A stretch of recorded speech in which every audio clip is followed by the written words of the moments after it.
السلام علیکم ناظرین، اسمارٹ نیوز میں خوش آمدید۔ شروع اللہ کے نام سے۔ اے اللہ برکت نازل فرما ہمارے آقا حضرت محمد صلی اللہ علیہ وسلم پر اور ان کی آل پر۔ ناظرین، تفہیم القرآن کی 13ویں قسط پیش کی جا رہی ہے۔ سورہ بقرہ کی آیت نمبر 3، 4، 5 والذین یؤمنون بما انزل الیک وما انزل من قبلک وبالآخرۃ هم یوقنون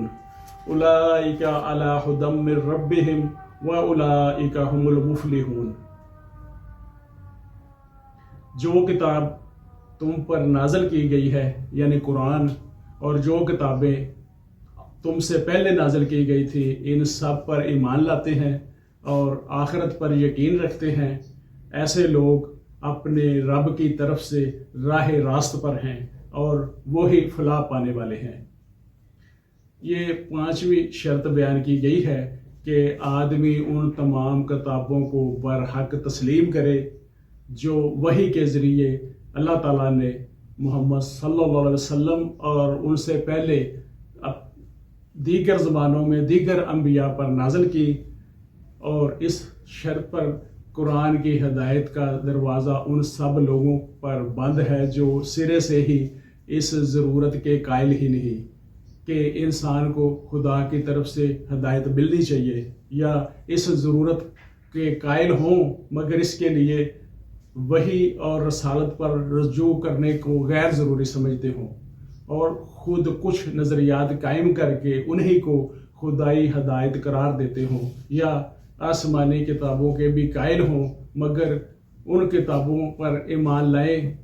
جنہیں ان کے باپ دادا نے مانتے چلے آ رہے ہیں،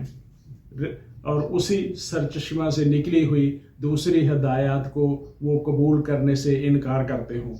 ایسے سب لوگوں کو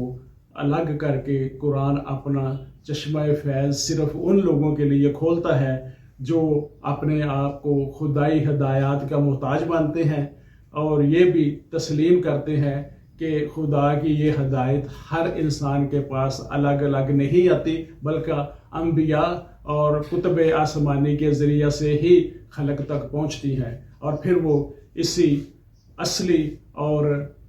نسلی تعصب میں مبتلا نہ ہوں، بلکہ خالصتاً وہ اللہ کی ہدایت پر قائم رہنے کے لیے ان کتابوں پر ایمان رکھتے ہوں اور جو اللہ کا حکم ہے اس پہ سر جھکاتے ہوں۔ یہ چھٹی اور آخری شرط ہے۔ آخرت ایک جامع لفظ ہے جس کا اطلاق بہت سا وسیع معنوں میں استعمال ہوتا ہے۔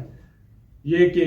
انسان اس دنیا میں محض غیر ذمہ دار نہیں ہے بلکہ اپنے تمام اعمال کے لیے خدا کے سامنے جواب دہ ہے۔ یہ کہ دنیا کا موجودہ نظام ابدی نہیں بلکہ ایک وقت پر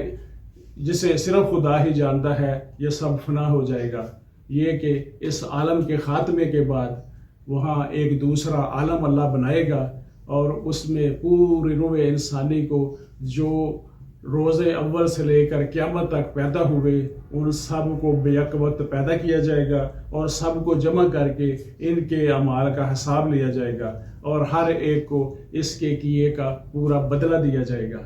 یہ تھی ناظرین تفہیم القرآن کی 5ویں۔ دیجیے میں محمد امین، ایڈوکیٹ، اسمارٹ نیوز۔